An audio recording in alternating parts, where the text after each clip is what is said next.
Back to our Polytechnic Chemical Group. In this video we are going to learn all about the sulphur industry. जी हाँ दोस्तों, आज के इस video lecture के अंदर हम सभी सल्फर इंडस्ट्री के बारे में पढ़ने वाले हैं, जो कि हमारा केमिकल टेक्नोलॉजी सेकंड का फर्स्ट चैप्टर है।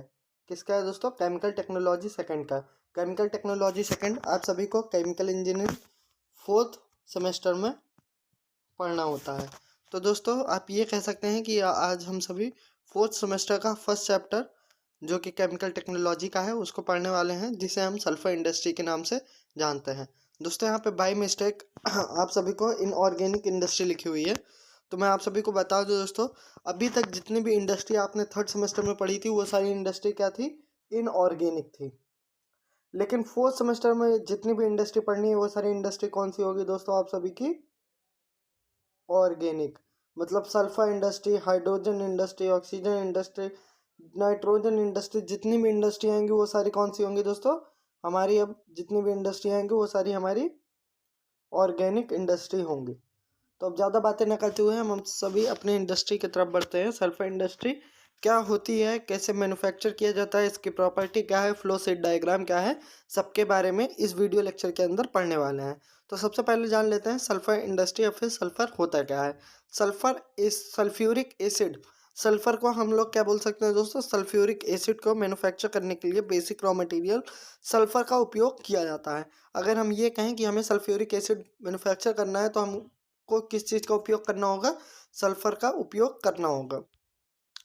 दोस्तों एक बात देख लेते हैं प्रॉपर्टीज क्या होती हैं सल्फर की। सल्फर का केमिकल फॉर्मूला S होता है। Atomic weight of sulphur 32.07। जो एटॉमिक वेट होता है सल्फर का, अणु भार कितना होता है दोस्तों? 32.06 होता है, 07 होता है। थर्ड प्रॉपर्टी क्या आती है दोस्तों सल्फर की? यह येलो कलर का होता है। तो आप सभी को पता होना चाहिए दोस्तों कि आपका जो सल्फर होता है वो किस कलर का होता है? ये येलो कलर का पाया जाता है। ठीक, जो अर्थ के नीचे डिपॉजिटेड फॉर्म में पाया जाता है। या जो सल्फर होता है वो हमारा येलो कलर का होता है तथा ये अर्थ के नीचे डिपॉजिटेड फॉर्म में पाया जाता है। ये कहाँ मिलता है दोस्तों? हमें पूगा वैली कश्मीर में, जो कि कहाँ पे स्थित है? इंडिया के अंदर आता है पूगा वैली कश्मीर में, यह हमें मिलता है। It is found in Puga valley Kashmir, India. Fourth property क्या है? इसका मॉलिक्यूलर वेट बताया जा रहा है यहाँ पे। मॉलिक्यूलर वेट क्या है? 98.08 है। इसकी जो बॉइलिंग पॉइंट है, मतलब ये कब बॉयल होने लगता है, मतलब कब ये जलने लगता है, बॉयल होने लगता है? 340 डिग्री सेल्सियस में ये बॉयल होने लगता है। मेल्टिंग पॉइंट क्या है? मेल्टिंग पॉइंट का मतलब होता है दोस्तों कब ये मेल्ट होने लगेगा। मेल्ट मतलब पिघलने लगेगा। इसकी मेल्टिंग पॉइंट कितनी होती है? 105 डिग्री सेल्सियस। तो दोस्तों ये तो हो गई हमारी सल्फर इंडस्ट्री के बारे में और इसकी प्रॉपर्टीज़। तो अब हम सबसे पहले फ्लो शीट डायग्राम के थ्रू जानेंगे कि सल्फर इंडस्ट्री में कौन कौन से इक्विपमेंट यूज़ किए जाते हैं और सल्फर इंडस्ट्री को कैसे मैन्युफैक्चर किया जाता है। देन उसके बाद हम प्रोसेस डिस्क्रिप्शन के बारे में पढ़ेंगे। दोस्तों मैं अब आप सभी को कुछ इंपॉर्टेंट रिएक्शन बताने वाला हूँ जो कि सल्फर इंडस्ट्री में यूज़ किए जाते हैं सल्फ्यूरिक एसिड फिर सल्फर को बनाने के लिए। तो आप देख सकते हैं वो रिएक्शन इस प्रकार के हैं। सबसे पहले आप सभी को S देखने को मिल रहा है। S आप सभी को मैंने बताया था अभी, सल्फर का केमिकल फॉर्मूला S होता है, उसे S से रिप्रेजेंट किया जाता है। S को जब O2 के साथ रिएक्ट कराते हैं तो क्या बनता है हमारा? Sulphur dioxide. दोस्तों मैं ये सारे रिएक्शन इसलिए आप सभी को बता रहा हूँ क्योंकि अभी आपको फ्लो शीट डायग्राम में ये सारी चीज़ें देखने को मिलेंगी। जब मैं आप सभी को पहले से एक बार बताया रहूँगा तो आपको और भी अच्छे से आगे चल के क्लियर होगा। तो जो हमें सल्फ़र को O2 के साथ रिएक्ट कराने के बाद जो भी हमें सल्फ़र डाइऑक्साइड मिलता है, सल्फ़र डाइऑक्साइड को जब हम फर्दर हाफ O2 के साथ रिएक्ट कराते हैं तब हमें यहाँ पे सल्फ़र ट्राईऑक्साइड देखने को मिलेगा। क्या मिलेगा दोस्तों? Sulphur trioxide. देन जब हम सल्फ़र ट्राईऑक्साइड को क्या करते हैं दोस्तों, जो हमारा सल्फ़र ट्राईऑक्साइड है उसको H2O मतलब वाटर के साथ रिएक्ट कराते हैं, रिएक्शन कराते हैं, तब हमारा H2SO4 मिलता है और उसी को हम क्या कहते हैं कि ये हमारा एक सल्फ्यूरिक एसिड है। और यहाँ से हमें सल्फ्यूरिक एसिड प्राप्त हुआ। अब क्या है, जो H2SO4 है मीन सल्फ्यूरिक एसिड हमें प्राप्त हुआ है। क्या है दोस्तों, जो हमें सल्फ्यूरिक एसिड प्राप्त हुआ है, अगर हम उसको SO3 दोस्तों मतलब सल्फर ट्राई ऑक्साइड के साथ अगर उसकी रिएक्शन कराएं, तब यहाँ पे हमें H2S2O7 मिलता है। और इसे हम किसके नाम से जानते हैं दोस्तों, ओलियम के नाम से जानते हैं। इस प्रोडक्ट जो हमारा फॉर्म हुआ है सल्फ्यूरिक एसिड को सल्फर ट्राईऑक्साइड के साथ रिएक्शन कराने पर, वो हमारा ओलियम फॉर्म हुआ है। और इसकी भी मैन्युफैक्चरिंग प्रोसेस आप सभी को पढ़नी होगी क्योंकि आपके सिलेबस में दिया गया है। आई थिंक दोस्तों आप सभी को ये सारे रिएक्शन बहुत ही अच्छे से क्लियर हो गए होंगे। तो दोस्तों इसको कुछ नहीं करना है, आपको स्क्रीनशॉट ले लेना है, अपने कॉपी में नोट कर लेना है क्योंकि बहुत ही ज़्यादा इंपॉर्टेंट टर्म है ये आप सभी का। अगर ये रिएक्शन आप लिख के आते हैं तो आपको और भी नंबर गेन कर सकते हैं आप अपने एग्जाम में। देख लीजिए दोस्तों, ये आप सभी का सल्फर इंडस्ट्री का फ्लो शीट डायग्राम है, अच्छे से देख लीजिए। अब मैं इसी सल्फर इंडस्ट्री के फ्लो शीट डायग्राम के थ्रू आप सभी को एक एक मैन्युफैक्चरिंग प्रोसेस बताने वाला हूँ कि सारे इक्विपमेंट का क्या वर्क होता है। ठीक है दोस्तों, तो यहाँ पे सबसे पहले आप सभी को देखने को मिल रहा होगा मोल्टेन सल्फर स्टोरेज दिया गया है। तो मोल्टेन सल्फर स्टोरेज का अर्थ ये होता है कि यहाँ पर जो भी हमारा मोल्टेन होता है, मोल्टेन सल्फर, उसको कलेक्ट करते हैं एक स्टोरेज टैंक के अंदर। तो उसी स्टोरेज टैंक को क्या कहते हैं हम, मोल्टेन सल्फर स्टोरेज को। अब नीचे आप सभी को यहाँ पे क्या देखने को मिल रहा है दोस्तों, एक सेकंड। अब नीचे आप सभी को यहाँ पे देखने को मिल रहा है कि एक सेंट्रीफ्यूगल लगा हुआ है। अब ये सेंट्रीफ्यूगल क्या है मैं आप सभी को बताने वाला हूँ। ये सेंट्रीफ्यूगल एक्चुअली दोस्तों एक पंप है। सेंट्रीफ्यूगल क्या है, ये एक पंप है। या यहाँ पर सेंट्रीफ्यूगल पंप का उपयोग किया जाता है, या मतलब प्रयोग किया जाता है। सल्फर को सेंट्रीफ्यूगल पंप द्वारा बर्नर में ले जाते हैं। यहाँ पे क्या था दोस्तों, हमारा मोल्टेन सल्फर स्टोरेज टैंक में हम मोल्टेन सल्फर को मतलब सॉलिड सल्फर को क्या करते हैं, स्टोरेज करते हैं। फिर यहाँ सेंट्रीफ्यूगल पंप लगा हुआ है जिसके थ्रू हम लोग क्या करते हैं, जो हमारा मोल्टेन सल्फर होता है उसे हम बर्नर के अंदर इंजेक्ट कराते हैं। मतलब सेंट्रीफ्यूगल पंप के द्वारा हम अपने सल्फर को बर्नर में ले जाते हैं। अब आगे क्या है, बर्नर में सल्फर का कंबशन होता है। बर्नर के अंदर क्या होता है, सल्फर का दोस्तों कंबशन होता है, तथा सल्फर के कंबशन प्रोसेस के लिए इसमें ड्राई एयर की ज़रूरत होती है। और इसके अंदर क्या कहते हैं दोस्तों, ड्राई एयर भेजा जाता है। तो आप देखते हैं दोस्तों ड्राई एयर को कैसे भेजा जाता है, सल्फर मतलब बर्नर के अंदर जब एयर सल्फर से रिएक्ट करता है तब हमें सल्फर डाइऑक्साइड प्राप्त होता है। समझ में आ रहा है दोस्तों? अगर नहीं आ रहा है एक बार फिर से समझ लेते हैं। सबसे पहले क्या करते हैं हम लोग, यहाँ पर मोल्टेन सल्फर स्टोरेज टैंक में सॉलिड सल्फर को स्टोर करते हैं। देन उसके बाद उसे हम सेंट्रीफ्यूगल पंप के द्वारा बर्नर में ले जाते हैं। बर्नर में क्या होता है, सल्फर का कंबशन होता है। कंबशन मतलब सल्फर को जलाया जाता है। और जब इसको जलाते हैं तब क्या करते हैं, हम इसमें एयर की प्रेजेंस करते हैं। मतलब इसके अंदर एयर को इंजेक्ट कराया जाता है। जब इसमें हम एयर इंजेक्ट कराते हैं, एयर इंजेक्ट किसके थ्रू हो रहा है दोस्तों, आप सभी को यहाँ देखने को मिल रहा होगा। एयर हमारा एयर ड्रायर के थ्रू यहाँ से, एक सेकंड, यहाँ से बर्नर के अंदर ले जाया जाता है। जब हमारा सल्फर बर्नर के अंदर एयर से रिएक्ट करता है तब हमें क्या प्राप्त होता है दोस्तों, सल्फर डाइऑक्साइड। मैंने अभी आप सभी को बताया था इम्पॉर्टेंट रिएक्शन में, सल्फर जब हमारा एयर के साथ मतलब O2 मतलब क्या हो गया, ये ऑक्सीजन हो गया, इसके साथ रिएक्ट करेगा तब हमारा क्या फॉर्म होगा, सल्फर डाइऑक्साइड। अब क्या होता है दोस्तों, ये आप सभी का क्या लगा हुआ है, ये एक प्रकार का क्या है, हीट एक्सचेंजर। ये क्या बना हुआ है दोस्तों, हीट एक्सचेंजर बना हुआ है।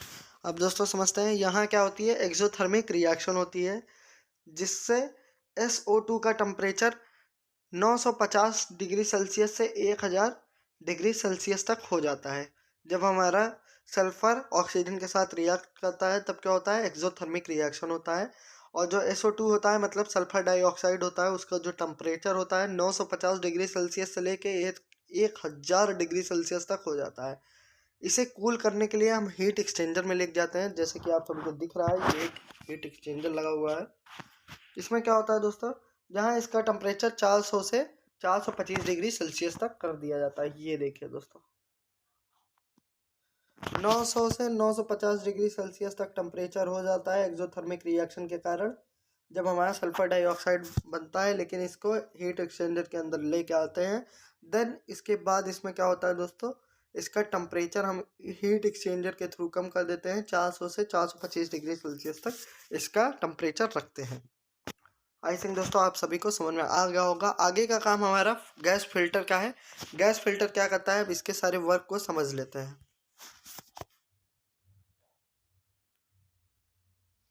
यहाँ आप सभी को दोस्तों गैस फिल्टर देखने को मिल रहा होगा, क्योंकि एसिडिक नेचर का होता है। कौन सा एसिडिक नेचर का होता है, हमारा सल्फर डाइऑक्साइड, जिससे कोरिजन होता है। एसिडिक नेचर की वजह से क्या होता है दोस्तों, इसमें कोरिजन होता है।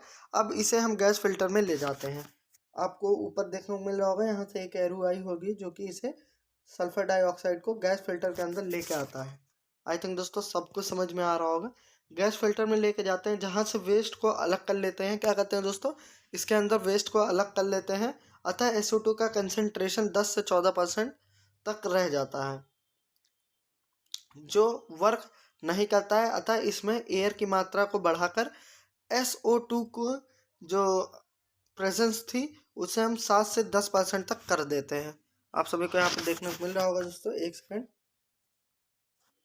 SO2 की जो प्रेजेंस है उसे हम 7 से 10% कर देते हैं। जब हमारा ये 10 से 14% तक SO2 की प्रेजेंस होती है, तब ये वर्क नहीं करती है। इसके अंदर क्या करते हैं दोस्तों, हम लोग एयर को इंजेक्ट कराते हैं, जो कि SO2 की प्रेजेंट 7 से 10% तक कर देता है। आई थिंक दोस्तों आप सभी को सब समझ में आ रहा है। अगला रिएक्शन आप सभी को देखने को मिल रहा होगा। मैंने बताया था कि जब सल्फर डाइऑक्साइड को हाफ ऑक्सीजन के साथ रिएक्ट कराते हैं, तब हमारा सल्फर ट्राइऑक्साइड फॉर्म होता है। अब आगे आप सभी को इसी रिएक्शन का प्रयोग होने वाला है। अच्छे से समझिए दोस्तों, बहुत ही अच्छे से मैंने बहुत ही अच्छे से नोट्स प्रिपेयर करी है आप सभी को समझाने के लिए। अब आता है दोस्तों आप सभी का टू कैटेलिटिक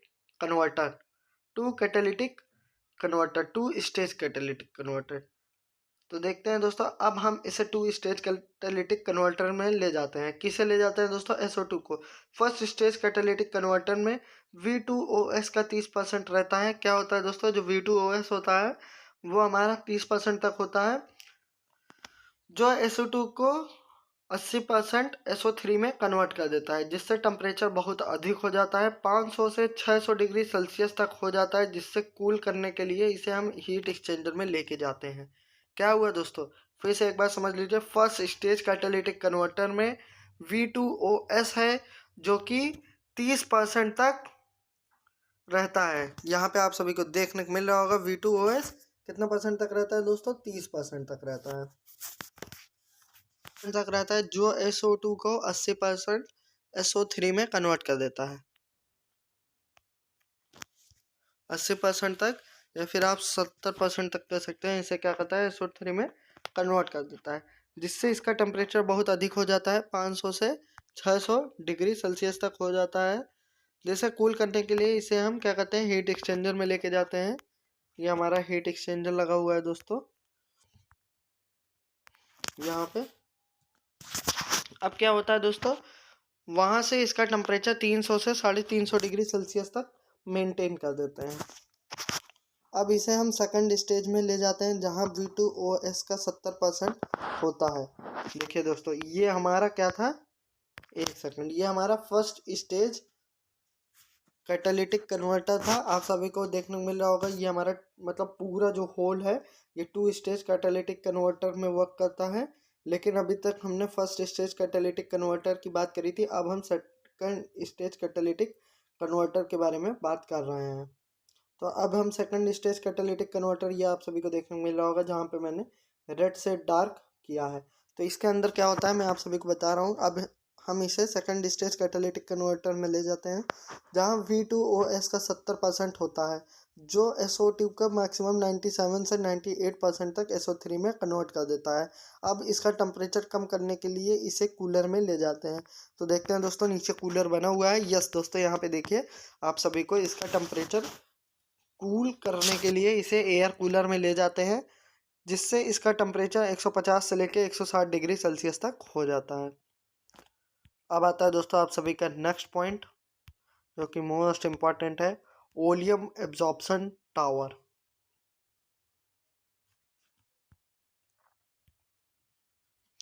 जो टेम्परेचर जो हमें प्राप्त हुआ है 150 से 160 डिग्री सेल्सियस तक, उसे अब हम क्या करते हैं, ओलियम एब्जॉर्प्शन टावर में लेके आते हैं।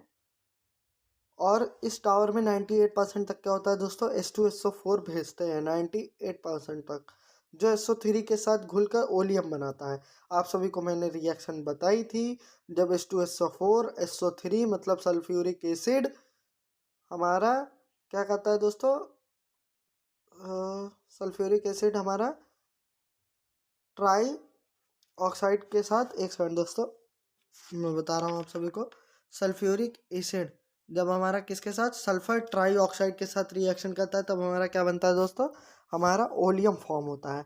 तो यहाँ ओलियम एब्जॉर्प्शन टैंक के अंदर यही होता है, इसे हम ओलियम एब्जॉर्प्शन टैंक में ले जाते हैं और इस टावर में 98% तक H2SO4 भेजते हैं, जहाँ SO3 के साथ घुलकर ये ओलियम बनाता है। इसका टेम्परेचर बहुत हाई होता है, जिससे वाटर कूलर पाइप चिलर में भेजकर इसके टेम्परेचर को कम करते हैं और इससे ओलियम स्टोरेज से स्टोर कर लेते हैं। इसको कहाँ भेजते हैं दोस्तों, वाटर कोल पाइप चिलर में भेज के इसका क्या करते हैं, टेम्परेचर को कम करते हैं, क्योंकि इसका टेम्परेचर बहुत ही ज़्यादा हाई होता है। उसके बाद इसे हम स्टोरेज टैंक में ले जाकर स्टोर कर लेते हैं, जहाँ कि आपको ये देखने को मिल रहा होगा। ये हमारा क्या है, एक स्टोरेज टैंक है, ओलियम स्टोरेज टैंक। यहाँ पे क्या करते हैं हम लोग, ओलियम को स्टोर कर लेते हैं। अब आता है दोस्तों last topic, H2SO4 absorption tank, मतलब सल्फ्यूरिक एसिड का एब्जॉर्प्शन टैंक। जो गैस बचती है इसे 98% तक H2SO4 एब्जॉर्प्शन टैंक में भेज देते हैं। इस टावर में एयर ड्रायर से 93 से 97% तक कंसंट्रेशन वाली क्या करते हैं हम लोग, H2SO4 को भेजते हैं। उसके बाद जहाँ से हमें 98% तक कंसंट्रेशन वाली हाइड्रो सल्फ्यूरिक एसिड मिलती है, जिसे हम H2SO4 के नाम से जानते हैं। अब इसे हम कूल करने के लिए वाटर कूलर पाइप के अंदर ले जाते हैं, जैसा कि आप सभी को यहाँ पे देखने को मिल रहा है। ये भी एक तरीके से आपका क्या है दोस्तों, वाटर चिल कूलर पाइप है। इसके अंदर क्या करते हैं, इसके टेम्परेचर को कम किया जाता है। देन उसके बाद भी इसे 98% तक H2SO4 को स्टोरेज टैंक में स्टोर कर लिया जाता है। आप सभी को अगर H2SO4 एब्जॉर्प्शन टावर नहीं समझ में आया है तो एक बार फिर से जान लीजिए क्या होता है दोस्तों। यहाँ पे जो गैस बचती है उसे 98% तक H2SO4 एब्जॉर्प्शन टैंक में भेज देते हैं। जो गैस बची होती है उसे क्या कहते हैं दोस्तों, 98% वाले H2SO4 एब्जॉर्प्शन टावर में भेज देते हैं। एयर ड्रायर से 93 to 97 कंसंट्रेशन वाली H2SO4 भेजते हैं। इससे क्या करते हैं दोस्तों, यहाँ पे आप सभी को देखने को मिला होगा एयर ड्रायर लगाया था यहाँ पर। यहाँ से क्या करते हैं, देखिए दोस्तों ये गया है एरो आप सभी का, ये देखिए, ये देखिए ये पंप लगा हुआ है, यहाँ से गया है, ये देखिए 97% वाली H2SO4 को क्या करते हैं हम लोग, इसके अंदर भेजते हैं, जहाँ से हमें 98% तक कंसंट्रेशन वाली H2SO4 मिलती है। ये देखिए दोस्तों क्या हो रहा है, 98% तक सल्फ्यूरिक एसिड हमें मिल रहा है। अब इसे हम कूल करने के लिए क्या करते हैं, वाटर कूलर पाइप चिलर में भेजते हैं। ये क्या है आप सभी का, वाटर कूलर चिलर पाइप है। देन उसके बाद क्या करते हैं दोस्तों, हम जहाँ से H2SO4 को एक 98% H2SO4 स्टोरेज टैंक में स्टोर कर लेते हैं। ये देखिए दोस्तों आप सभी को देखने को मिल रहा है। तो ये तो हो गया दोस्तों फ्लो शीट डायग्राम की इक्विपमेंट और उसके यूजेस, मतलब इक्विपमेंट को कैसे यूज़ करके हम सल्फ्यूरिक एसिड को मैन्युफैक्चर करते हैं। अब बात आती है आगे आप सभी की प्रोसेस डिस्क्रिप्शन की। तो अब हम सभी प्रोसेस डिस्क्रिप्शन पढ़ने वाले हैं कि प्रोसेस डिस्क्रिप्शन के अंतर्गत कैसे कैसे मैन्युफैक्चरिंग प्रोसेस होता है सल्फ्यूरिक एसिड का। तो दोस्तों प्रॉपर्टीज़ ऑफ सल्फर तक तो हमने पढ़ा ही था। बात आती है प्रोसेस डिस्क्रिप्शन के बारे में। प्रोसेस डिस्क्रिप्शन के अब हम लोग पढ़ते हैं। प्रोसेस डिस्क्रिप्शन में क्या बताया गया है, मोल्टन सल्फर स्टोरेज टैंक का अर्थ है कि मोल्टन सल्फर को कलेक्ट करके एक टैंक में स्टोर करना है, जैसे कि आप सभी को फ्लो शीट डायग्राम में देखने को मिल रहा होगा, या फिर मैंने आप सभी को बताया था कि मोल्टन सल्फर स्टोरेज टैंक के अंदर क्या होता है। जो मोल्टन सल्फर होता है एक सॉलिड सल्फर होता है, उसे हम क्या करते हैं, स्टोर करते हैं। पंप, यहाँ पर क्या होता है दोस्तों, पंप लगा होता है उसके ठीक कॉर्नर में, यहाँ पर सेंट्रीफ्यूगल पंप का प्रयोग किया जाता है। सल्फर को सेंट्रीफ्यूगल पंप द्वारा बर्नर में ले जाते हैं। बर्नर में सल्फर का कंबशन होता है, उसे जलाया जाता है तथा सल्फर के कंबशन प्रोसेस के लिए इसमें ड्राई एयर भेजते हैं। जब हमारा सल्फर ड्राई एयर के साथ रिएक्ट करता है तब यहाँ पे क्या फॉर्म होता है, सल्फर डाइऑक्साइड, जिसे कि हम SO2 के नाम से जानते हैं। अब क्या आता है दोस्तों, हीट एक्सचेंजर। यह एक्सोथर्मिक रिएक्शन है जिससे SO2 का टेम्परेचर 950 डिग्री सेल्सियस से लेकर 1000 डिग्री सेल्सियस तक हो जाता है।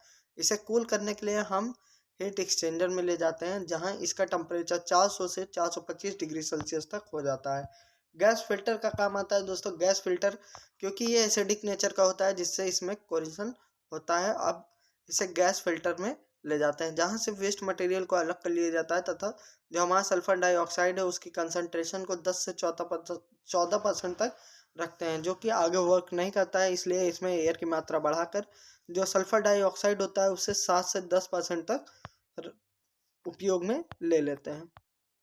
अब आता है दोस्तों आप सभी का two stage catalytic converter. Two stage catalytic converter का उपयोग क्या है, आप सभी स्क्रीनशॉट ले लीजिए। मैंने आप सभी को पहले भी बता चुका है, पहले भी बताया हूँ आप सभी को फ्लो शीट डायग्राम के अंदर। स्क्रीनशॉट लेके आप अच्छे से अपने नोट्स को प्रिपेयर कर सकते हैं दोस्तों। यहाँ पे आप सभी को देखने को मिल रहा होगा, ये था आपका H2SO4 एब्जॉर्प्शन टैंक था। देन आप सभी का ओलियम एब्जॉर्प्शन टैंक है और यही आपका लास्ट था, टू स्टेज कैटालिटिक कन्वर्टर था। इसका उपयोग किस लिए था दोस्तों, इसका भी स्क्रीनशॉट लेके आप अच्छे से नोट्स प्रिपेयर कर लीजिएगा। मैंने आप सभी को फ्लो शीट डायग्राम के अंदर बता दिया था कि टू स्टेज कैटालिटिक कन्वर्टर क्या होता है, इसका उपयोग क्या है। तो स्क्रीनशॉट लीजिए और नोट्स को अच्छे से प्रिपेयर कर लीजिएगा। टू स्टेज कैटालिटिक कन्वर्टर में 2 स्टेज का कार्य होता है। पहले स्टेज में क्या होता है दोस्तों, SO2 की मात्रा SO3 में कन्वर्ट कर देते हैं। Then two stage catalytic converter का जो सेकंड स्टेज कैटालिटिक कन्वर्टर होता है उसमें भी सेम प्रोसेस होता है। अब यहाँ ओलियम एब्जॉर्प्शन टैंक के अंदर क्या होता है दोस्तों, जो हमारा H2SO4 होता है उसमें जब हम SO3 मतलब सल्फर ट्राईऑक्साइड के साथ जब उसे रिएक्ट कराते हैं तब हमारा ओलियम फॉर्म होता है। ये H2SO4 एब्जॉर्प्शन टैंक है, इसके अंदर जब हम लोग ड्राई एयर को इंजेक्ट कराते हैं तब जाके हमारा H2SO4 एब्जॉर्प्शन टैंक से जो हमारा हाइड्रो नहीं दोस्तों सल्फ्यूरिक एसिड है उसे हम स्टोरेज टैंक में ले जाके स्टोर कर लेते हैं। आई थिंक दोस्तों आप सभी को वीडियो बहुत ही ज़्यादा पसंद आई होगी। अगर दोस्तों आप सभी को वीडियो पसंद आती है तो प्लीज़ कमेंट करके ज़रूर बताइएगा। मैं आगे की वीडियो भी आप सभी के लिए कंटिन्यू रखूँगा और प्लीज़ से दोस्तों आप सभी ये सारी वीडियो लेक्चर को अपने कॉलेज फ्रेंड और अपने फ्रेंड के साथ जरूर शेयर करिएगा जो कि पॉलिटेक्निक कर रहे हैं केमिकल इंजीनियरिंग से, और कमेंट करके जरूर बताइए दोस्तों, लाइक भी करिएगा। मिलते हैं अगली वीडियो में, तब तक के लिए जय हिंद जय भारत।